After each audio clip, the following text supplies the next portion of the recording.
Du wolltest schon immer mal einen Igel malen, einfach und schnell mit Aquarell, wusstest nur nicht wie. Dann bist du hier goldrichtig. Mal mit. Schritt für Schritt zeige ich hier, wie du diesen Igel malen kannst. Das ist wirklich ganz einfach. Mein Name ist Anneliese Klotz und ich freue mich, dass du dabei bist. Alle Materialien sind unten in der Beschreibung aufgelistet. Dort findest du auch das Inhaltsverzeichnis, wo du durch Einklicken der Zeitcodes direkt auf bestimmte Teile im Video springen kannst. Wahlweise geht das auch direkt über die Timeline. Den Igel habe ich in mein Aquarellskizzenbuch gemalt als schnelle kleine Übung. Das Ganze hat nur ca. 1,5 Stunden gedauert. Das Papier war allerdings vorbereitet. Ich habe immer ein paar vorbereitete Seiten in meinem Skizzenbuch, die eine Oberflächenverleimung mit Gummi Arabicum haben. Dadurch kann ich immer direkt loslegen und spontan und sofort losmalen, wenn ich eine Idee habe und verleimtes Papier dafür brauche. Mein Gummi Arabicum hat etwa die Konsistenz von flüssigem Honig. Weil das für meine Zwecke zu dickflüssig ist, habe ich es im Verhältnis 1 Teil Gummi Arabicum und 2 Teile Wasser verdünnt mit dem Pinsel aufgetragen und trocknen lassen. Damit habe ich eine Barriere, die verhindert, dass Pigment ins Papier einzieht und sich dann nicht mehr oder nur mühsam entfernen lässt. Bei den Stacheln arbeite ich mit einer Auswaschtechnik und das Gummi Arabicum hilft, Farbe, falls nötig, komplett abzunehmen. Wenn du ein Papier hast, das sowieso die Farbe gut abgibt, also von dem sich Farbe gut abnehmen lässt und auch nicht sofort einzieht, kannst du auch auf die Oberflächenverleimung verzichten. Zuerst skizziere ich den Igel mit Umbra Natur und meinem Wassertankpinsel. Wichtig ist mir jetzt, dass die Position von Nase, Auge und Ohr stimmen. Wenn etwas nicht gleich 100%ig stimmt, ist das kein Problem und keinen Stress. Mit sauberem Wasser und einem sauberen Pinsel ganz einfach die Farbe abnehmen und korrigieren. Was bei der Skizze wichtig ist, dass die Striche, die gesetzt werden, der Stachelrichtung bzw. der Richtung der Haare folgen. Das muss nicht super genau sein. Es geht hier um die farbige Grundlage, die dann später weiter bearbeitet wird. So, kommen wir jetzt zu den Farben. Bei dieser kleinen Demonstration beginne ich bei der Skizze mit Umbra Natur. Das ist etwas neutraler und gedämpfter als Ockergelb. Dort, wo ich später besonders helles Gelb haben möchte, setze ich Ocker ein. Nach und nach kommen weitere Brauntöne dazu, von hell nach dunkel. Sienna gebrannt, rotbraun, Umbra gebrannt und für die dunkelsten Stellen Sepia. Schwarz kommt lediglich beim Auge und der Nase zum Einsatz, aber nicht pur. Ich mische dem Schwarz etwas Ultramarinblau bei und habe beim Auswaschen damit beispielsweise direkt einen schönen Farbton im Auge. Der Boden wurde mit Umbra gebrannt, etwas Sienna gebrannt und Umbra Natur angelegt. Für den Hintergrund habe ich Umbra gebrannt mit etwas Ultramarinblau gemischt. Das gibt einen schönen neutralen, kalten, gräulichen Hintergrund. Wie wurden nun die Farben gesetzt? Nach welchem Prinzip? Na, ganz einfach. Wenn du ein Referenzfoto hast, suchst du nach den dunkelsten und den hellsten Stellen im Bild. Dort, wo du helle Farben identifizierst, wo bei dem Igel das Licht drauf liegt beispielsweise, verwendest du helle Farben wie Umbra Natur, Ockergelb und legst dann vorsichtig für die Farbigkeit etwas Sienna, Rotbraun oder Umbra darüber. Vorsichtig bedeutet eine wässrige Konsistenz bei den dunkleren bzw. intensiveren Farben. Dort, wo du dunkle Farben identifizierst, verwendest du alle Farben, die ich gerade aufgeführt habe, allerdings mit dem Unterschied, dass die dunklen Farben pastoser, also mit viel Pigment aufgetragen werden. Hier auch von hell nach dunkel arbeiten. Das ist sehr wichtig, weil es verhindert, dass dunkle Farben durch das Auftragen hellerer Farben milchig oder pastellig werden. Schließlich willst du klare Farben, klare, satte, dunkle Schatten beispielsweise. Außer beim Auge, der Nase und dem Hintergrund wurden alle Farben pur und direkt aufgetragen. Wie schon erwähnt, habe ich den Hintergrund, die Augen und die Nase mit vorgemischten Farben gemalt. Auge und Nase mit einer Schwarz-Ultramarin-Mischung, den Hintergrund mit einer Mischung aus Sepia und Ultramarin.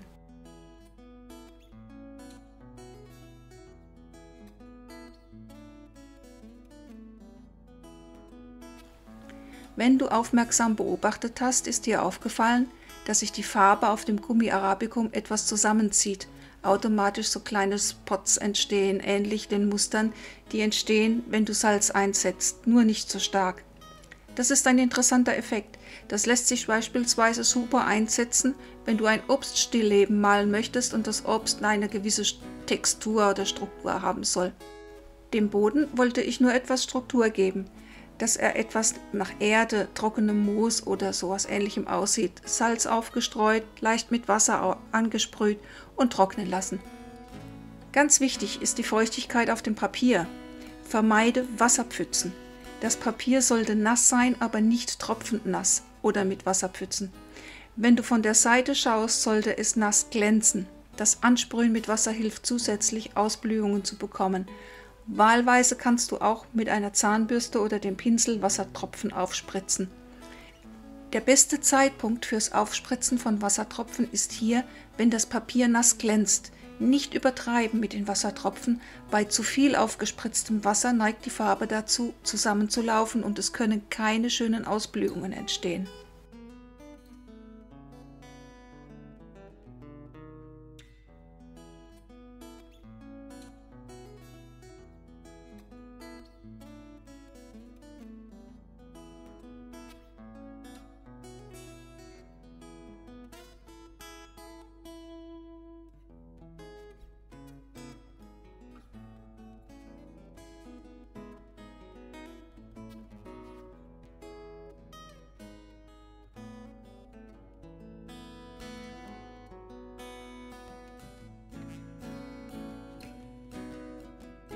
Nachdem alles gut getrocknet ist, geht es an die Feinarbeit. Hier ist es wichtig, von außen nach innen zu arbeiten, von oben nach unten. Kurze Stacheln übereinander gelegt, kreuz und quer, darunter, lange Stacheln darüber. Der flache Wassertankpinsel ist perfekt für diese Aufgabe, du kannst aber auch jeden anderen Pinsel oder Flachpinsel dafür nehmen. Mein bevorzugter Pinsel ist der Flachpinsel, weil man damit die Farbe so schön schieben und schubsen kann und an den Kanten schöne dunkle Linien entstehen, die Stacheln hervorheben. Gummi Arabicum hilft außerdem, dass die Farbe an den Rändern nicht ausläuft, auch wenn der Pinsel mal zu nass war. Kontrolliere deinen Pinsel. Viel Wasser im Pinsel nimmt viel Farbe weg, weniger Wasser nimmt weniger Farbe ab. Die Stacheln entstehen ausschließlich durch die Arbeit mit Pinsel und Wasser. Es werden lediglich Pigmente geschubst oder mit dem Pinsel abgenommen. Ab und zu wird Farbe vom Pinsel abgestreift. Das ist alles. Farbstriche oder Farbfläche geben die Stachelrichtung vor und helfen bei der Orientierung. Du kannst dich voll und ganz aufs Auswaschen konzentrieren, weil du deine dunklen und hellen Stellen im Stachelkleid mit der groben Untermalung schon definiert hast.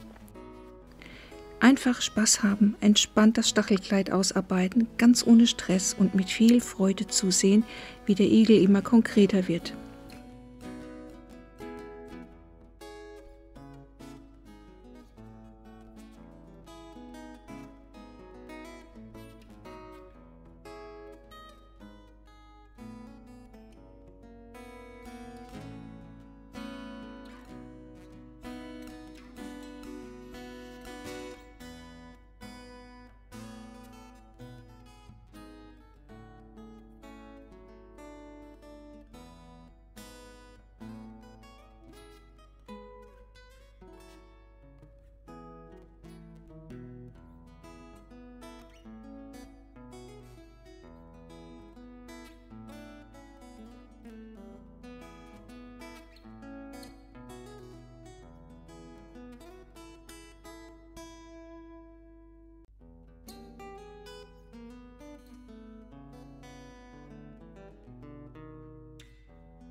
Das Gesicht und die Bauchhaare male ich mit dem chinesischen Aquarell- oder Kalligraphiepinsel.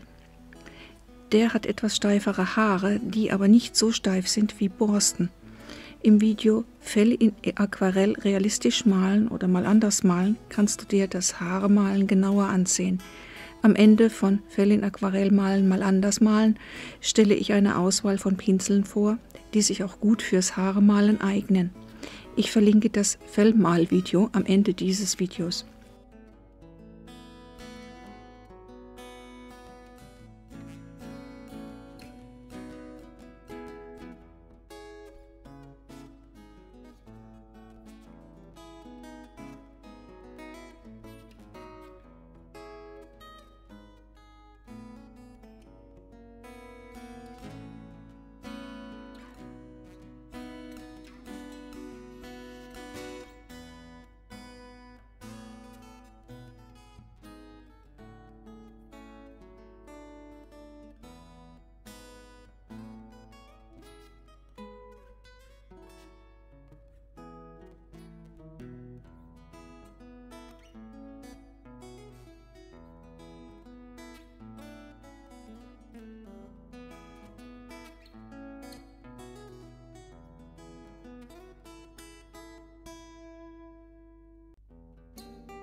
Die dunkelste Farbe unterm Bauch ist nicht schwarz, sondern meine Mischung aus Sepia und Ultramarin. Mit dieser dunklen Mischung definiere und intensiviere ich ganz zum Schluss Schatten und hier und da ein paar dunkle Haare.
Zuletzt habe ich hier und da mit weißer Gouache noch ein paar Akzente gesetzt. Das war jetzt meiner Faulheit geschuldet. Genauso gut kann man helle Akzente durch das Abnehmen der Farbe bekommen oder das Auswaschen der Farbe. Eine andere Möglichkeit wäre, mit Buntstiften noch ein paar Akzente zu setzen. Das hier ist lediglich eine Skizze und kein akribisch ausgearbeitetes Aquarell, aber toll geeignet, dir eine schnelle, einfache und gelingssichere Malweise zu zeigen mit tollem Ergebnis. Luft nach oben ist immer, sage ich.